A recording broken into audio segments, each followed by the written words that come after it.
Broadcasting from the Blanchistan Centre.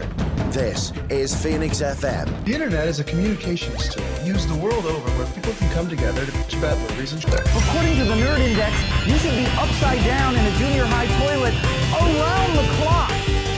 This is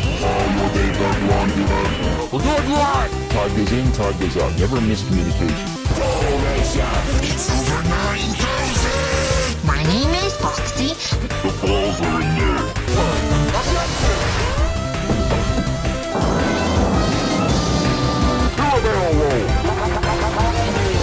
Don't face me, bro!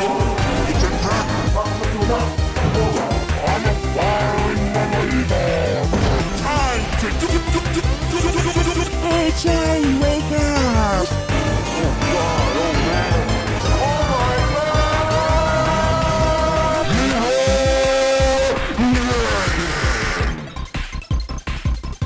We are recording. Right now? Right now. Okay. Can you, hang on, I haven't put my microphone in yet, one sec. I have to always leave it in last because Oscar swings off it if I plug it in earlier. Okay, I'll time it then. Because, No, I'll have a timer here as well. It's okay. Okay. Alright, okay, well, I'll count us down then. So, 5, 4, 3, 2, 1. Hello, welcome to this week's edition of the Nerds Who Know Basis show, airing on Phoenix 92.5 FM and all those other wonderful places on the internet, such as Spotify, SoundCloud, YouTube, and of course our own website. I'm Cian, and with me once again is Darragh, and we have quite a few films and theme parks and TV shows to cover this week. So, what's on your mind? I'm actually back. I've been across many time zones recently, and it's also we're in at the end of the second round of the NHL playoffs, which I was actually there. I actually got to see a Ducks game live, which was amazing. It was really, really cool. I have to say though, I'd much rather watch hockey games at like a normal time, like 6 p.m. rather than 3 a.m., which is when you normally have to watch them if you follow a West Coast team. So I enjoyed that for a couple of weeks, just being able to watch those games like a normal person. So yeah. Ireland, you need to get your you-know-what together and change time zone. What, you want them to change their whole time zone? Yes, as in like, everyone should be on the same time zone. Having different time zones is silly. Well, I mean, tell that to the sun. That's what I'm saying. We should just be on American time. Yeah, because then I wouldn't have to be up late. Did you know actually that like people used to sleep in shifts where like you wouldn't sleep throughout the night, you would sleep throughout different periods, and then when the Industrial Revolution happened, that's when everybody started sleeping at like 8 hours and stuff like that. It's like we should be nocturnal. I mean, it rains all the time here anyway. It doesn't make any difference to be during the day or not. We don't see the sun. Around that 6-week period when we didn't see the sun. Yes, I'm very familiar with that, but like that's like internationally like hot country has siestas and that kind of stuff. There's like varieties of sleep patterns. Like no, absolutely. But that's what I'm saying. We should just be on specific Pacific time. I don't want to live my life at the mercy of the rain. You do anyway. That's what happens here. When I came back and it rained, I was just like, I didn't see the rain for like 2 weeks, and then when I came back, it just rained immediately. And I was on a plane full of Americans who were excited to see Ireland, and I'm like, it's just going to rain the whole time. And then when we landed, there's just look at disappointment in their face was absolutely hilarious. It's like, don't know what you expected. It just rains constantly. So, well, look, I don't want to turn this into a podcast about the weather, but this week especially has been strange because it keeps switching from in summer sun to like rainforest rain with no warning in between. It could be for a minute or an hour. You just don't know. So I landed yesterday and it went from having rain to sun, back to rain, back to the sun again, and then a thunderstorm. And I'm like, make up your mind. Why do you keep changing? I'm so confused. It's only when you move away here from this place for a little while that you're like, nothing about this place makes any sense. It's like every other place has like set weather that you can kind of time your watch by. Here it's like it could be everything or nothing all at once. But anyway, other than that, I'm doing pretty good. How are you? No, good. Looking forward to kind of getting caught up on culture. I do apologize to anyone who listens to the ones that I happen to be on regularly, because the theme of the past possibly year is there's culture happening and I missed it due to active children. Mm-hmm. So but that does mean that I get to find out about films and stuff through you. So, at the risk of going down a Star Wars tangent, I believe you have a Star Wars update before we get into the films. Yes. So actually a couple of things, right? It looks like, and I know we said this several times, but it really does look like it's starting to happen. There's a very high possibility that the sequels are going to be expunged from existence. It'll never happen. No. So there's been certain things that have happened inside the House of Mouse that seem to suggest that this could be like, what's the Star Trek thing called? The Kelvin timeline? What's the new one called? The ones where it's the movies with Chris Pine. Is that the Kelvin timeline? The parallel Kelvin timeline. Yeah. So it looks like that's very, very likely. So, and the reason why I said it is, look, I was literally in Disneyland like 2 days ago, and the one in Orlando is not really a good metric to measure ending by, because it's so big that when the implement changes, it takes a very long time to happen. But if you want to see these changes happening in real time, you need to go to the one in California, in Anaheim. Because it's so small, it is genuinely tiny, but these changes are implemented almost like immediately as they happen. And I have to say, the only part that you can actually, so what they've done is they've divided the Star Wars land, Galaxy Edge, Batuu, whatever you want to call it. So actually, that land has 4 different names. It's the Black Spire Outpost on the planet of Batuu, called Star Wars Land and Galaxy's Edge, right? So it has like 4 different names. But Star Wars Land is like the colloquial name. Exactly. Like, exactly. Yeah. But even in internally as well, like if you're talking to the people in the park, like if you're in Batuu, they'll be in character and they'll say, yeah, look, it's Batuu and there's bright suns and all that kind of stuff.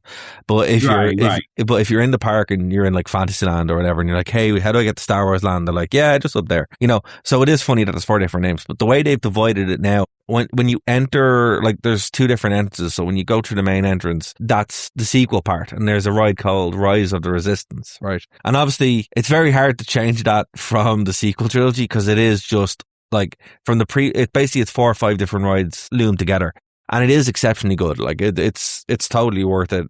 Even for me, who hates the sequels, it's one of the best rides ever, really, because the way it's done and it's so immersive and blah blah blah, right? But that area around it now has still been kept pretty sequels heavy, and you can still see, I saw Rey there, and she does seem to be kind of just hanging out there, and that's kind of it. When you move a bit further into the larger area, there's more prequel stuff kind of happened there. Like even in the stores, there's like clone trooper helmets up everywhere now, and there's relics from the prequel era and all that kind of stuff, which is great to see, because it just that was not the case for a very long time. But what's more interesting now is the actual area around the Millennium Falcon has now been expanded to be OT specific. So so like when you're there now, Han, Luke and Leia are just there. They're just hanging out fixing the Falcon or meet. Like cosplayers playing them, or actors like. Well, actors playing them, yeah. So it's the first time first time that's really happened. And then you'll see Ahsoka and you see the Mandalorian as well at certain points. When I walked in, Ahsoka was there. So it is very interesting that that's happened, because for the longest time when this land was initially conceived, Kathleen Kennedy just wanted it to be the new Star Wars content that they had made, the sequel trilogy. That was it. Can I just say, how much does Kathleen Kennedy have to do with the running of a theme park? Well, no, she was nothing now because she's gone. But like, I know, but like, I'm sorry to side tangent, but like, I feel like things about Star Wars are ascribed to Kennedy. But this is be her. Do you know what I mean? I feel like, don't get me wrong, I'm not saying there's stuff to criticize. I just feel like every bad decision is lumped on her, and she's a film producer. No. Okay. I hear what you're saying, but she was running Lucasfilm, and this was a direct mandate from her. There are documented truths from Imagineers who actually the whole plan initially was to have that Tatooine. That makes Star Wars Hotel was all like kind of just the sequel era and stuff. Yeah, but if you actually go to Orlando, again, it's a good place to kind of get a good read of where this was, right? So when you're in Orlando specifically, the land that directly ties into Star Wars Land of Batuu, it has an entrance for Tatooine. Like it actually has one of the shops, and it's directly tied to Star Tours, right? So it does actually have a natural kind of lead into it. So everybody assumed that's what it was supposed to be, or an Endor, it's a big chunk of Endor there as well. So it's kind of set up to be that way. So when they brought in Batuu, it was kind of confusing. It's like, why did you just make somewhere else that isn't in any of the movies and is only in expanded media after the fact? And it was because Kathleen Kennedy not only wanted her own land, but they actually wanted something that they controlled, like, because they wanted no Lucas stuff in there. And To cut them some slack, though, they probably commissioned this in a time where we thought we were going to get episodes 10, 11, 12, and maybe they would have added stuff as those films came out. Like, I don't think it's like an us versus them necessarily type thing, unless you've got thing like that. No, definitely not. But at the same time, it's one of the major reasons why it kind of fell flat and why people couldn't really connect to it. Because those films don't have like a diehard fan base beyond people being in Star Wars. You're absolutely right in that. Like if you compare it to the Harry Potter land, I'm not a Harry Potter fan, people know that, but like I was in Universal Studios and you go to the Wizarding World, blah blah blah, and I mean, even though it makes no sense, like the actual land itself makes no sense from a continuity standpoint. Like there's posters up for Sirius Black in Azkaban, and they're talking about the Chamber of Secrets, and then there's like random stuff for the Triwizard Tournament and all this stuff. Out of context, it's like you're just saying random stuff, and it's all just kind of there. But the difference is that's kind of what the fan base want. They want to be able to know stuff that are there. And I mean, look, for me, I have no attachment to that series at all. I really genuinely couldn't care less. But I know all that stuff because I've seen the movies. I read the first 2 books when I was a kid and then got bored of it. But I still know enough to be like, oh yeah, this is all part of Harry Potter and it all makes sense. When you go and you can see what people would get out of it. Like. Exactly, yeah, for sure. Like, I mean, it is exactly what you'd want. When you go to Batuu though, it's up until recently, with Star Wars, but you're like, I don't recognize any of this. Like for me, as a huge Star Wars fan, and I would say, it was always a must go to because it's the only place where it really does kind of feel like Star Wars. But then it's because you have that connection. It has some Star Warsy bits. But as far as where you are, where it's supposed to be based, the culture that's supposed to be there, the land, it just doesn't make an awful lot of sense. Like you really have to do your homework beforehand. And there are certain books that you can read. Like even, there's a really good book where Thrawn is working with Vader specifically in Batuu to find some rebels. And it is very, very...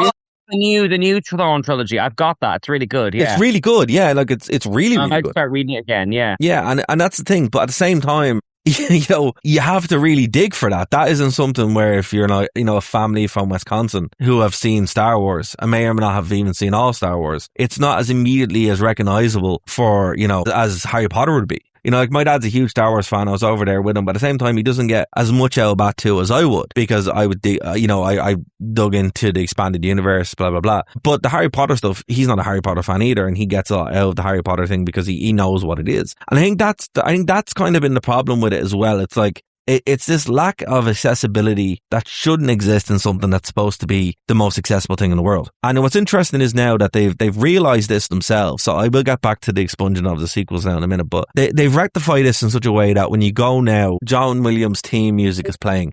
And I think that's a bit much because it's weird. Like when you go there, they have all of, John Williams, the Star Wars theme, Leia's love theme. But initially when I heard that, I was like, oh, this is a bit pandering.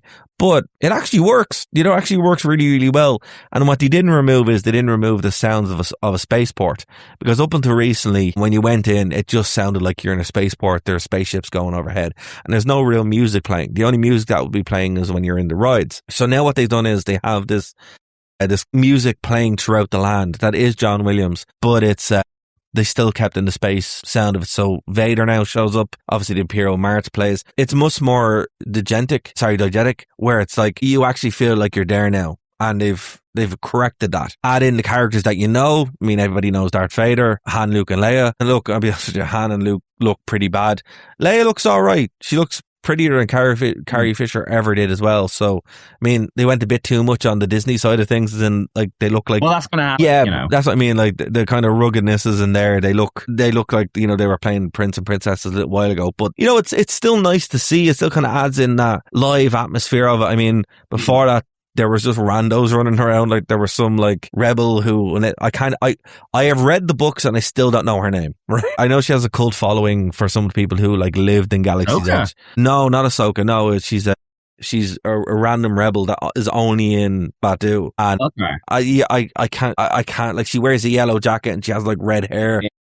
I can't remember her name for the life of me, but now if it's Mara Jade, you're gonna have to hand in your Star Wars fan card. It's not Mara Jade. It's 100% not Mara Jade. And Mara Jade would have been an Imperial before she was a Rebel, so actually she would be really cool to be in Galaxy's Edge at some point, but they had to introduce her. But anyway, I will talk about that in a second. But now, at least when you're in Galaxy's Edge, it is more Star Warsy. Like, even to build a lightsaber, you have to go through certain steps to get one. You can't just rock up and go, hey, I want to build a lightsaber. You had to do it through an app and then do back channel. There was a lot of work in it, and I appreciate that, and it was kind of cool. It has lost a little step. I mean, there's a great app that you could use that you could like interact with the whole area, and I know some people really, really hated that app, but I didn't. I thought it was great. Like, you could hack different panels and ships. You could do missions for the First Order or the Resistance. All that stuff is gone now because they are fundamentally changing the land. They made it. They're trying to make it more accessible for obviously maximum profit. Which, look, I get, it makes sense, but at the same time, it's like, that's a bit of a bummer. So the first thing I did when I went into Galaxy, I just pulled out the app and the thing is completely broken. I know if you watch Jenny Nicholson's video about the Star Cruiser, that app was always broken, but I've used it a couple of times and it was great. So there are big changes coming to that land and you're starting to see them more and more and more. Now, I was there like 2 days after Star Wars Day, which was a bummer, but still managed to get like a cool hoodie, and there's still kind of overlays for it within the park. But I've missed the changes to one of the big rides there, which is Smuggler's Run. That's the Millennium Falcon ride. They're doing a brand new story to it with the Mandalorian and Grogu, because obviously that movie's coming out in a couple of days. Yeah. So they really do seem to be changing course, where it's like, look, the sequels are still there, but they're in this specific part where we literally cannot change it because the entire ride. If they were going to change from the sequels or change that ride to the OT, they would have to shut down one of the most complicated rides that they have, one of the best rides that they have. And it would take probably a year to change everything out because it is from end to end completely within the sequels. So I do believe personally that's the only reason that they haven't completely gutted that from the park. Every other part of it now is heavily OT, heavily prequels. Like Star Wars Night is mainly the prequels now. Like, it's really cool to see the clone, like different eras of the clone troopers up in, like the helmets in different parts, different lightsabers, really leaning into it. So it does seem that's where they're going now. And, it wouldn't surprise me if the mandate is now to be like, look, it needs to be more like the Wizarding World of Harry Potter.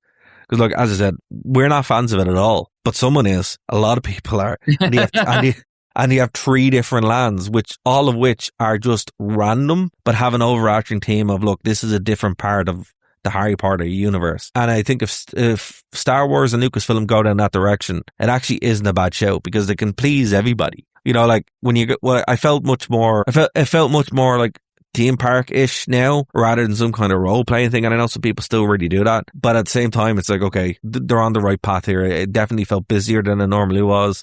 Also, the food is actually, if you're looking for like really, really decent theme park food across Disney, for some reason in Galaxy's Edge it just has the best food ever. I don't really know why. It's just like, for what you pay for it and for what it is, it's actually really decent. But yeah, it was really, really weird to see, and now you can definitely see how this mandate has gone out, where it's like, look, we're embracing all parts of this. So actually I'm quite excited to see what happens. I haven't been to Orlando in about 2 years, so I don't know what it's like there, but I'd imagine it would roll out there. But if you go to the one in Anaheim, you can definitely see it. Now, to go back to what I was saying, there is a lot of very interesting things happening within the park. And if you talk to Ahsoka, you're like, hey.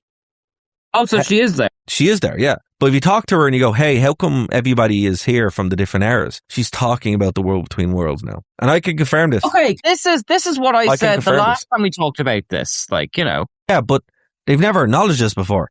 They outright just, and remember, everything that the characters say in the park, they've been told to say. If you brought up anything else, like if you were talking to Rey in the park and brought up the prequels, she's like, what are you talking about? That kind of thing, right? She wouldn't go, what are you talking about? She goes, oh, I need to get away from Kylo Ren or something like that, right? But now it's very interesting because like they're aware of it. So there does seem to be this move towards utilizing the world between worlds. And for anyone who doesn't know what that is, that's, it's time travel, for want of a better word. Basically, it's the universe that exists behind the universe. Actually, if you've seen The Matrix, it's kind of that, where it's like you can jump out of different rooms and go somewhere else. And that's kind of what they're hinting at here as well. So I wouldn't be shocked if we are going to get some kind of not sequel wipe. I don't think they get rid of it because you can't. You have one of the biggest rides ever made to it, so it's still going to be there. But I do think there's going to be some kind of either recasting of the remake of the OT with new characters, and then they can expand out from that. That's probably something that would happen, or they just say, hey, this is a different timeline, which again would make sense. It just seems there's too much moving here. There's too much at stake to not do it now. The sequels have kind of killed Star Wars, but it wouldn't surprise me if they just do a Star Trek on this and they're like, look, new timeline, blah, blah, blah. Now with Dave Filoni running things, it is interesting. I don't want to give him all the credit in the world because sometimes he doesn't deserve it. But seeing what I've always said, that in the theme parks, that's where you really see where Star Wars is going. Like, there is absolutely zero reference to the Acolyte. It's like that thing doesn't even exist. That just actually is fairly popular among kind of a lot of people I know. Yeah, well, they're not going. Well, just to circle back to what we're talking about, the sequels. Mm-hmm. The Acolyte is one of those weird ones where yes, it kind of got fairly thrashed online, but it also got a following separate to general Star Wars fans. Yeah. No, I'm not talking about the niche thing here. This is the problem. There's going to be fans of anything. There's fans of the Dragon Ball Z movie, right? Hardcore fans of the Dragon Ball Z movie. There's hardcore fans of the sequel to the original Mortal Kombat movie. There's fans of anything, right? There will be, but when it comes to brass taxes, I guarantee you those people who really like the Acolyte, who didn't go to the Disney parks, right? Did they? Not that I'm aware of, right. no. But that's what I'm saying, though. They're fans of the Acolyte, not Star Wars fans. Exactly. Which is something like The Mandalorian might not have in its corner, That's exactly the problem, right? They weren't going to the parks, right? So if you're looking at it from a business perspective, they're not going to the parks. So they're not really being counted in here. They're not buying the merch. They're not buying that kind of stuff. They're just, we like this one thing. And that one thing is still there. But from a theme park perspective, from a brand perspective, I think going the I can't believe I'm giving it credit because I hate to do it, but going the Harry Potter perspective way, where it's like, look, it's Harry Potter land. Here's the stuff that you like. And it kind of pleasing everybody. Because again, even when you go into the castle or the school or whatever it is, and they have like random bits from everywhere, you're not struggling, oh, where am I? It's like you're in Harry Potter. This is where it is. It's much clearer, and I think when people are going to theme parks or engaging with this franchise at that point, there's certain things that they want, and they don't want something as divisive as the Acolyte. They don't want something as kind of boring as the sequels. They don't want it safe, but they want a good story, and I think that's where it is. And what's interesting is when you go literally across the street to the MCU part, that's a dead land. That's a completely dead land. And the reason why is because that hasn't done that yet. We haven't course corrected with the MCU yet. And what I think would be interesting is now if they do manage to stick the landing here and things start to work again, that could revive itself. But when you're walking through the Marvel land, let's say, it's just kind of dead. They've even brought back the original Captain America. Like, Captain America is there now.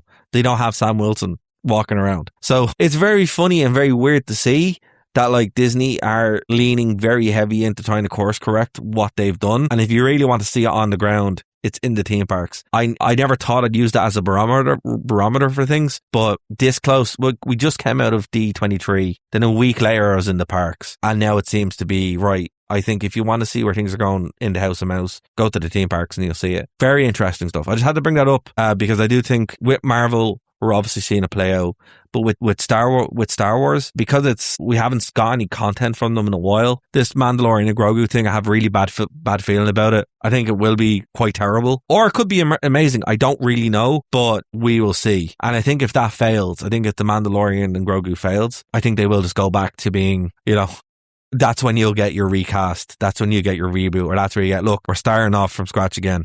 Because I think that's the last gamble of Disney Star Wars, if that makes sense. Get what you're saying. I don't think they would ever put 7, 8, and 9 into a parallel universe. I think that's wishful thinking, to be honest. I think more likely they will just keep doing what they're doing, which is to ignore it, or if it ever comes to it, make a Star Wars 10 that is so far in the future, it might as well be a reboot.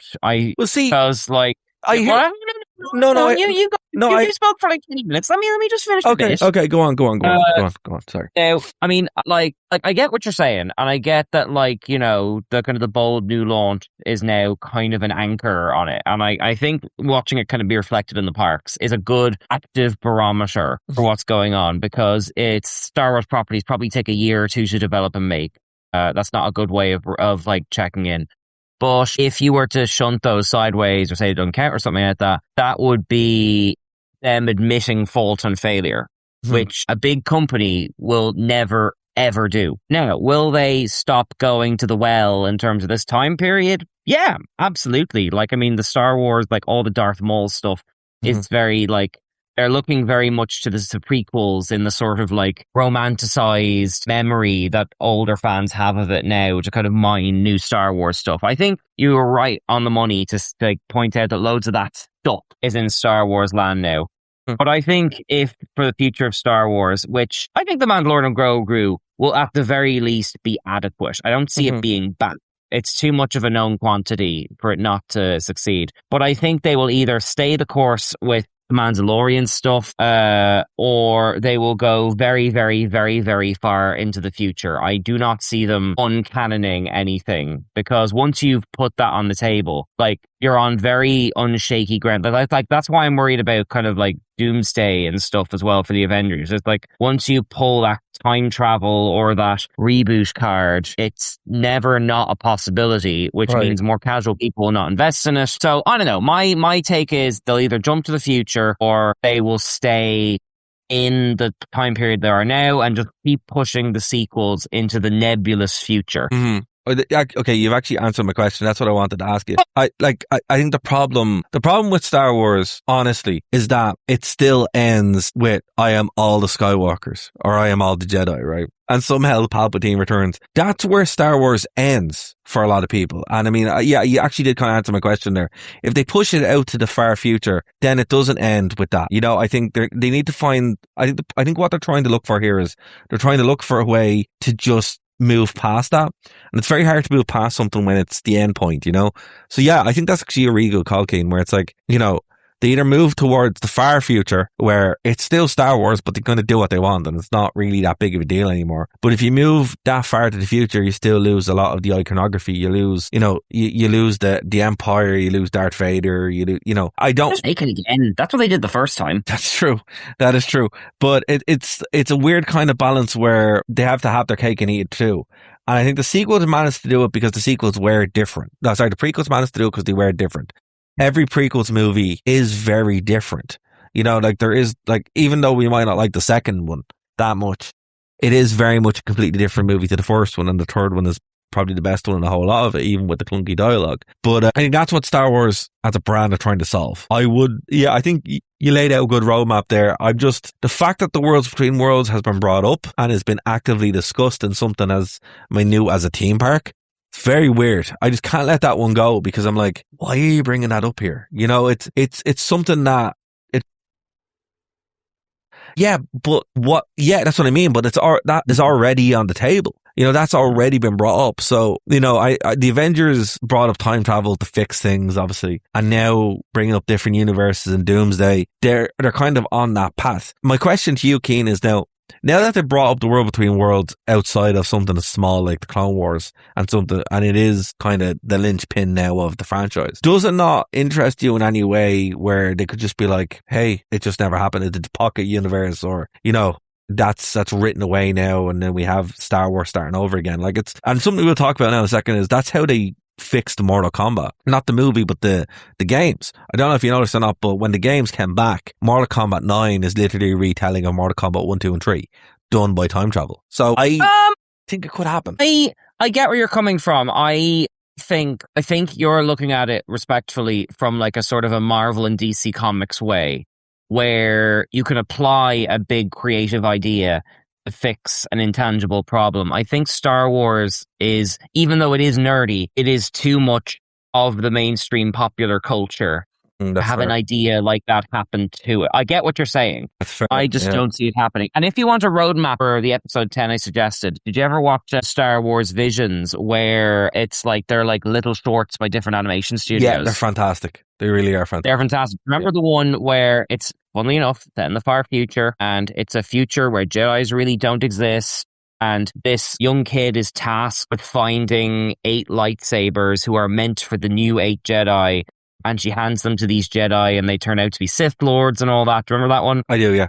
They've done a sequel to that in Series 3 of Visions. So Okay, now, I don't think okay. they'll do that specifically, but if you were to, like, I don't know, jump 200 or 300 years into the future, and, like, you know, the Jedi Order is kind of done in Star Wars 9. That'd probably be the way, because then that way you get to have your cake and eat it too. Yes. Where you've got all these new characters, you've got all these new Jedi, you've got new baddies, but if you want to bring back all the stories about Darth Vader, you can do Force Ghosts, you can do all that kind of stuff, because discovering the iconography is then part of the emotional journey, which is where 7 started and then kind of dropped the ball, unfortunately, as it went along. So I don't know, I get what you're saying. I'll put it this way, if this was Star Wars of the 90s, yes, absolutely. I just don't see it happening in this media landscape. Like, no, that's fair, and I think you're definitely on something. Like, people still, even though I distastefully don't like, and what's that one called? The Force Awakens, because it is too safe, and people, like, I respect The Last Jedi a lot more than a lot of people do, because it was very, very different. I think it's the most Lucas out of all the 3 sequels. You are definitely right. Like, The Force Awakens came out and it made like $1 billion out of gate. So there is still like this hunger for it. And again, as I said, the land is more alive than I've seen it when it was just its own nebulous thing. Like, it was very, very clandestine. Now, I really enjoyed that, you know, going around with the app and, you know, having to be in character or something like that. I think Star Wars, you are right. It's probably too mainstream to be that nerdy. If, you know, even though it is very nerdy, you know, and that's what I was kind of hinting at. They're trying to make it more accessible for people. And when you show up to a theme park, you need it to hit these certain beats, and it just doesn't. Like, again, the roadmap very much is, and even the Avatar one, they do it perfectly. The Avatar land in Orlando is genuinely one of the best theme park. the Pandora, is it? It's incredible. And I'm not even a huge fan of Avatar. I like the first one, like, for sure, in the cinema. But but Avatar is very accessible. It's very That's accessible. part of why it's successful. It's that's it. And they've done that. And I think it's like a perfect theme park land. Because you show up, you kind of know what to expect. You're given exactly what it is. It's a very cool themed foreign land where, you know, it feels like you're there. And that actually is based in the far future. That's based way after the movies.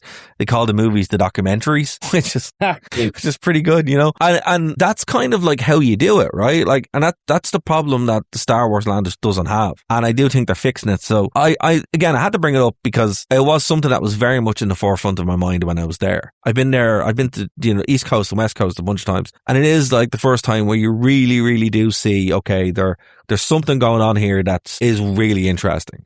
And it's a very different place to even a couple of months ago. So I wanted to bring that up, but let's move on to another kind of reboot when the time we have here.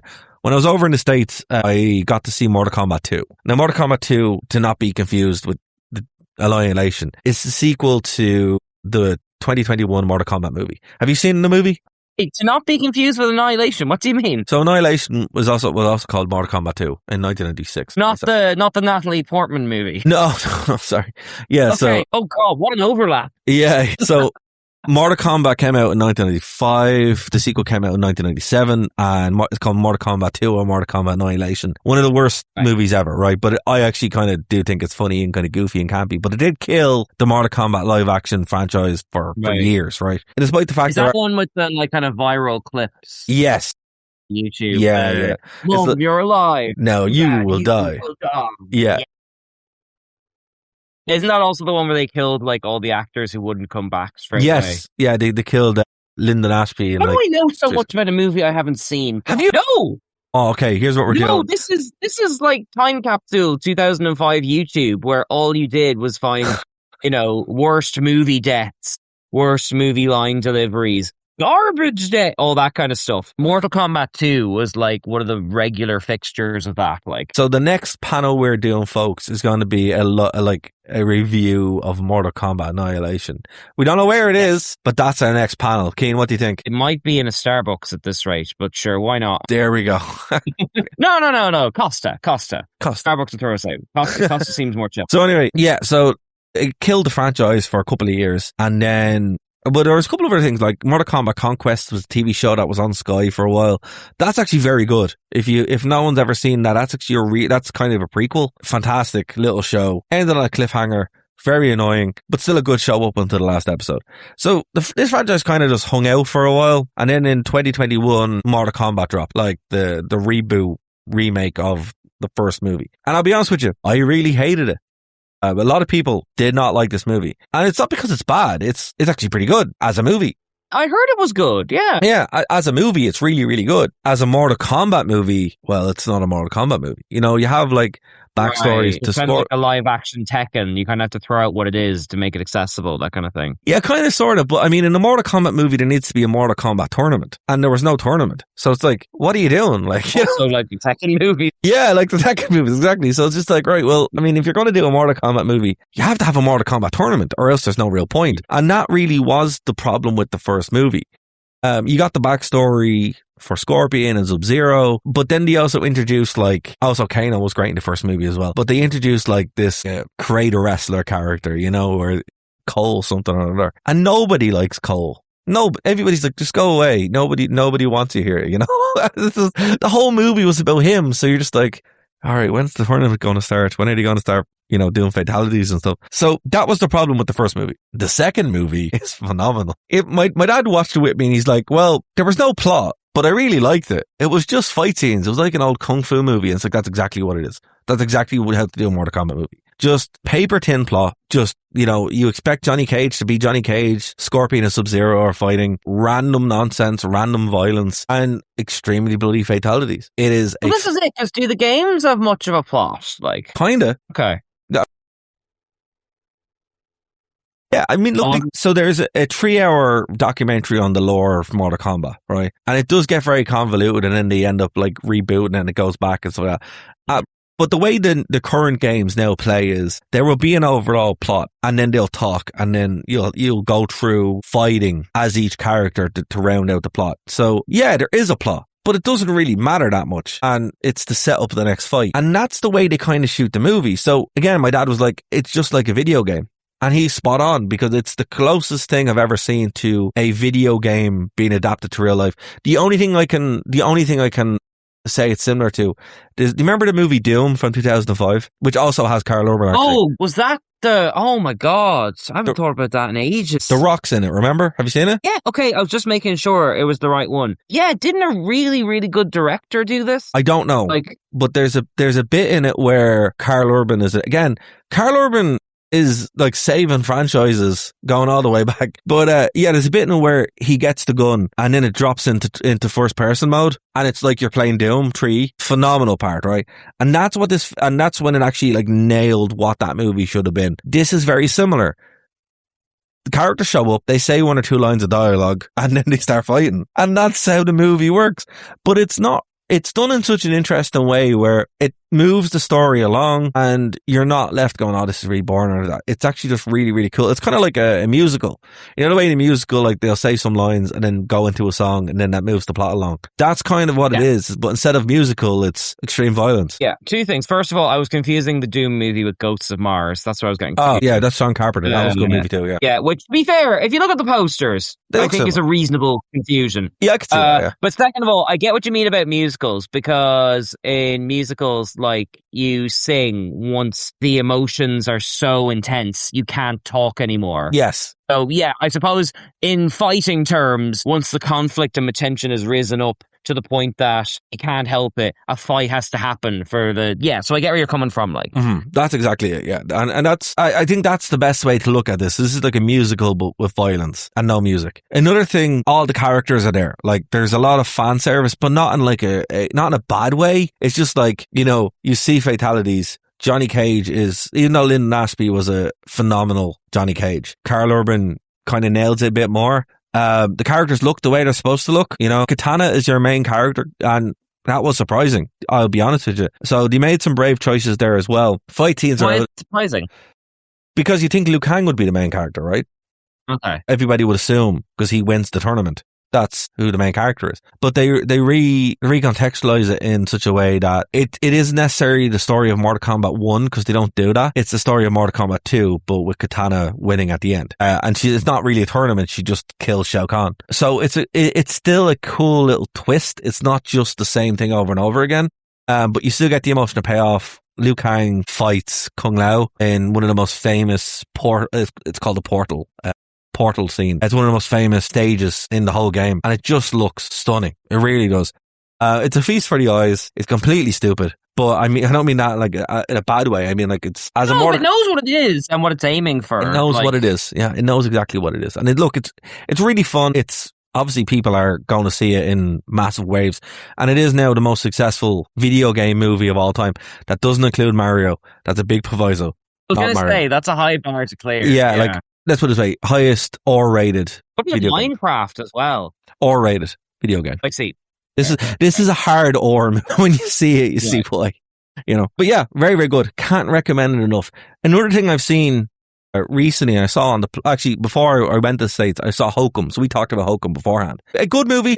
It kind of has a bit too much of the Irish. I haven't even heard of it. Give me the rundown. So we talked about it a couple of weeks ago. It's basically Adam Scott. He's a writer. He goes to Ireland the rural Ireland to bury his parents, their ashes. And it's in this really creepy hotel. It's done by the director of Cavett. And it's one of those movies where a bit of it kind of puts me off, where it's a bit of the Irish stereotype thing, but it's not too bad. It's just, it is still there, and it's just kind of is what it is. I think Adam Scott plays it. It's funny because I saw the movie, Leap Year. Adam Scott plays the boyfriend. What a classic. Yeah, so I'd never seen that movie before. I saw it on the plane over, and basically Adam Scott is the boyfriend where he doesn't propose to his girlfriend, and his girlfriend goes to Ireland to propose to him, and he ends up losing out to an Irish lad. So the moral of the story here is that Adam Scott has terrible luck in Ireland. He really does. Possibly in general. And also with calzones in Park and Rec. But who is cursed to be bothered by all the characters until they decide to like him. Yes. Well, that kind of happens in this movie as well, but he manages to play absolute terrible people as well as also being a phenomenally comic actor. And in this role, he brings that to the table where he's a very unlikable man. He really is. You find out that he killed his mom by mistake when he was a kid. He lives with his guilt, and his books are just horrific. What do you mean by mistake? He picks up a gun, playing with the gun, and blows his mom's head. Oh, okay. But and that's what's the tone of this movie? It's dark. It's extremely dark. Okay, all right. It's a dark movie, but it's a movie that sticks with you after you leave the theater. Like Caveat is very, very good. If you haven't seen that film, I think it's on Shudder now. I'd recommend it. Really would. And the director's work is. It ties in his Irish background with rural horror, where it's like a lot of this movie it's just, it couldn't be done in a city. I don't think it could be done in America. I don't think it could be done anywhere else. It's this old thing that it's tapping into. And then it found it's tied up with witches who were there on the sides of that. A very, very good movie. A bit too jump scary for me, but I think the jump scares serve the plot. And then it eventually does kind of go around to being, the hotel isn't really haunted. Your man who runs the hotel, he's kind of the problem, and the witches are trying to fix it. Or the Irish landscape is trying to bring some sort of justice. Very, very good movie. I can't recommend it enough, but it is something that will stick with you for a while, particularly when the movie's over. Definitely, and the director's whole work is great. Caveat's a better movie, but this is still quite a good watch. When I was on the plane, I saw Begonia. Now, I haven't seen, but I heard about this movie, didn't really get an opportunity. So this isn't like a current review then, we're going back in time a bit. Current for me. Well, everything's current for us, but you get what I mean. It's not like a new release. No, it's not, but I think it's one that went under the radar, and I didn't even hear about it. So it's by the same director who did Poor Things, which is a wild movie if you guys haven't seen it. It's a big, and then I think the director does these kind of movies where they're high concept movies, but Emma Stone just happens to be in them. So I think this is the modern Johnny Depp. What's his name? They have a good working kind of dynamic. She is sort of the actor voice for, I'm going to bring up a director's name now, for their projects. Kinds of Kindness was another one there. But what's the director who worked with Johnny Depp for years? Oh, Tim Burton. Tim Burton, yes, sorry, it just left my brain there for a while. Yeah, I think this is, when these combinations happen, that's when they really find their voice and also put out these really cool high concept movies. And you know what? It's kind of a throwback. So this movie, like, it's very different to Poor Things. Don't watch Poor Things with small children or parents around. It's very awkward. That's a very awkward movie to watch. Begonia is not really... The director is Yorgos Lanthimos. Exactly. I was not going to say that. Killing of a Sacred Deer. Loads and loads of The Favourite, of course. Favourite's a good movie. Another collab there. Yeah. So this movie, Emma Stone. This movie is about Emma Stone. She plays a high-powered CEO for a big pharma company, and a man and his cousin, and they're living out in the rural America, and basically they're convinced that she's actually an alien and that she is going to take over the world, and everything she does is, further that. They kidnap her and they strip her down and, cover her in like this lotion so she can't send out signals to her mothership, and they're trying to convince her to arrange a passage so they can go talk to the emperor of this alien race, right? And the way it's shot and the way it's done, it's like, right, these people are crazy, right? They're absolutely insane. She's, it's very sympathetic to her, blah, blah, blah. Very, very good movie. It's not as horrific as it sounds. It's just more weird than horrific. You're like, okay, these guys are mentally disturbed. She's very good at dealing with them, and eventually she wins, right? She managed to escape her captors, blah, blah, blah.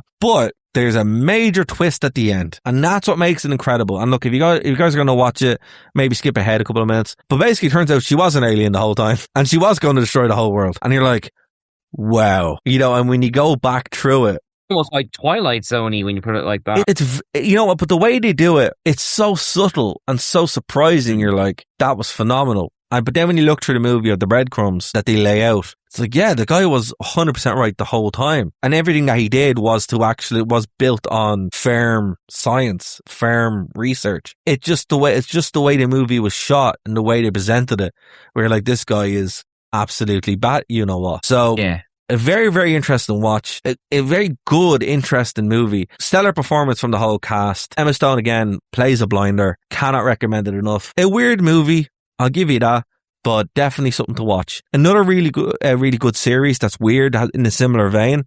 So I wanted to throw in my 2 cents about, sure. I haven't seen Begonia, but I have been following Lanthimos films, even though I can't remember the name, so I apologize for that. And I first encountered them did you ever see that film, The Lobster, with Colin? Yeah. Yes, I have. Yeah, that was, like you said, kind of about the film before that. That's a film that I initially had a really bad reaction to, but years on, it's sort of rattled around my head. And then I went back to kind of his non-English stuff, like Dogtooth and all that kind of stuff. And I think it's remarkable in this day and age, first of all, that any director can get a movie made on the back of their own clout, even though I know Emma Stone is a star, but but second of all, that they're making challenging works. Yeah. I don't go to the cinema as often as you, but how many directors are left who are still making movies just off their name and not off the back of, say, a series that they're running or something like that? There can't be that many names left. There's very few. There's very few, and particularly ones with a strong author voice, yeah. You can even though the Poor Things and The Favourite and all are very different films, you can feel that similar style to them. It's it's like Hokum. It's the same kind of thing. It's there is this narrative voice that's in there, and that, you're right, man. There's so many directors and movies that come out nowadays that are just making. I know I talked about Star Wars for 40 minutes, but, making franchise slop, that it is. Star Wars, the 3 movies fell apart because there wasn't an authorial voice. Now, to be fair, I do think that, I know it's easy to say that, The Last Jedi is great and the rest are rubbish. I don't think that's true. I think the first 2 of those sequels do have very good authorial voices behind them. I just think they're completely at odds with each other. Yes, that's true. That's very, very true. So you need something that kind of, runs through consistently, even if it's not one voice. You need to give it the breathing room to have its cake and eat it too, in terms of this is this story, but it's also part of this. And they just sort of missed the mark by falling kind of into both kind of too far into letting them do what they wanted, but also just by not consulting with each other. It can be done, you know, Yeah. but that's we don't carefully. That's it. I mean, like when you have someone to tell us, I think it all goes back to stories. When you're Actually, Ryan Johnson is another one who can pull people in just off the strength of his name, oddly enough. So yeah, that was so weird. I mean, Ryan Johnson nearly ruined his career by just trying to tell a story. He's launched his career burning down Star Wars. Yeah. Lovely. And not on purpose. He seems like he seemed genuinely disheartened by the reaction. Like, again, I'll be honest with you. I think that was the best of the whole lot of them by those I sequels. still love it. Yeah, So yeah, I think it's great. But that's what I'm saying. Like, I appreciate brave choices, hard movies, hard concepts. You know, just with Star Wars, maybe lean into Knights of the Old Republic 2 rather than, you know, The Last Jedi, if you want to do what he did. But that's a whole other conversation. But yeah, I think if a director releases a movie like this, Hokum or Begonia, and there's a great movie called Terrarium as well. Very difficult movie, also based in Ireland. Weird movie, but a strong narrative choice. If those movies appear and you're like, I want to take a choice on this, even if they usually will have one big actor. In every case, there was an actor that you know. Adam Scott, your man who was in The Social Network, who played Zuckerberg, and then Emma Stone. Like, they will usually go off and do if it is a big name actor like that who was in a franchise or whatever, there's a reason why they're there, is because they're trying to play against type, they're trying to play against what they're known for. They're the movies to go see, because when you go see those movies, they will be doing something weird. It will be a challenging movie, but I think it'll be very, very rewarding. All those movies, totally worth your watch, totally worth your time. And it's funny because there's a similar series, and we're finishing this because we're almost out of time. There's a series called The Beauty on FX, which has Evan Peters in it, and has, what's the guy's name? Ashton Kutcher. And both of, and it's actually like an 8-episode like sci-fi body horror show. But everyone in that show is playing against type. Phenomenal watch. Ends on a kind of on a weird down note, but that's another thing to watch. When series also come out with characters, or with actors playing characters who aren't their norm, definitely worth a watch. So yeah, definitely check out The Beauty. Okay, excellent. All right, well, you mentioned that we're just out of time, so is there anything you'd like to say to put a bow on? I mean, eventually we spent the first kind of stretch of this talking about theme parks and stuff. But just to kind of put a bow on it, kind of like, as kind of going through all these films, kind of giving you some sort of insight into, like, especially before The Mandalorian Grogu opens up the Star Wars can of worms again. Where do you think films and cinema are at the moment? Are we sort of in a boom period of creativity, or is it still like franchise, get everyone in the doors kind of thing? I think it's a little bit from column A and a little bit from column B. You know, there was a period there 5 years ago where the only thing that was getting made was sequels and prequels and franchise movies. And now, since that's kind of run its course with, you know, everything that happened after Endgame and Star Wars and the DCU, where people are like, I don't really want to watch that anymore, or they're watching stuff on streaming and that. And it's interesting now because it's kind of leveled the playing field. COVID also didn't help things in that sense, where people are like, I watch from home, you know? So I think what's happening here is they're like, okay, let's just see what happens. So I think movies are starting to take risks. A24 is probably one of the biggest reasons for that, where you have these smaller movies, these weirder movies being released by a major distributor to cinemas again. And it becomes like an event. And then when you do go off, they end up on streaming where you can find them. They end up being in airplanes or on different streaming services. And it is accessible, right? So yeah, I think it's a little bit from A and a little bit from B.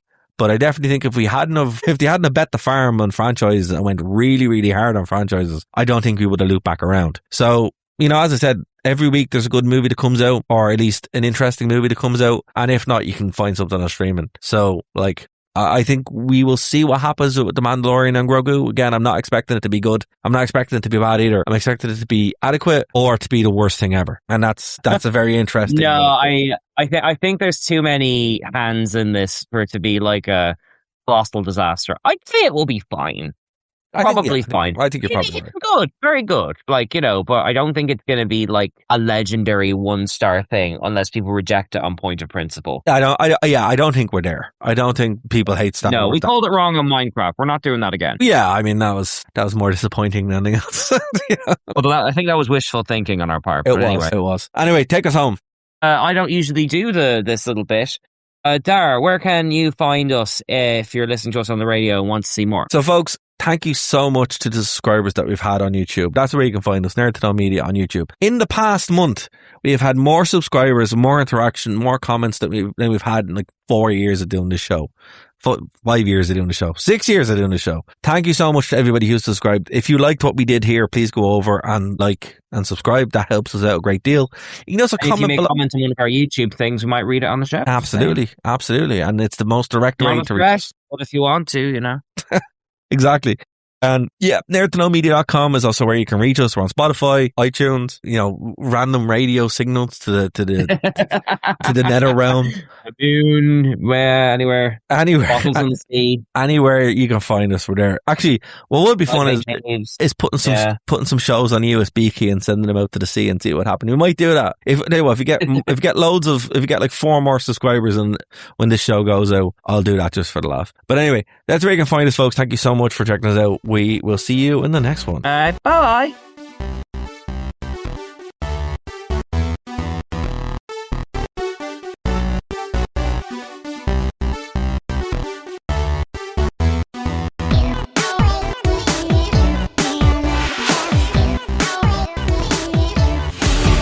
Check out the Wrestling Rewind here on Phoenix 92.5 FM every Tuesday at 8 p.m. to 9 p.m. And of course, over on nerdtoknowmedia.com, the only wrestling podcast by wrestling fans who don't hate wrestling. We'll see you then. Alright, so you're listening to the podcast, you're like, hey, I'm not in Ireland, how do I get in touch? Well, TuneIn has you covered. That's how you can check us out live when we're on the radio. You go to TuneIn and download the app, or you can check out the live streams on nerdtoknowmedia.com or Phoenix 92.5 FM. If you want to get in contact with us, it's very easy. Nerd to Know Media everywhere. Nerd to Know Media on Twitter, Nerd to Know Media Instagram, Nerd to Know Media on Twitch, Nerd to Know Media at gmail.com if you want to reach out via email. Hope to hear from you soon. Thank you for listening to a Nerd to Know Media production.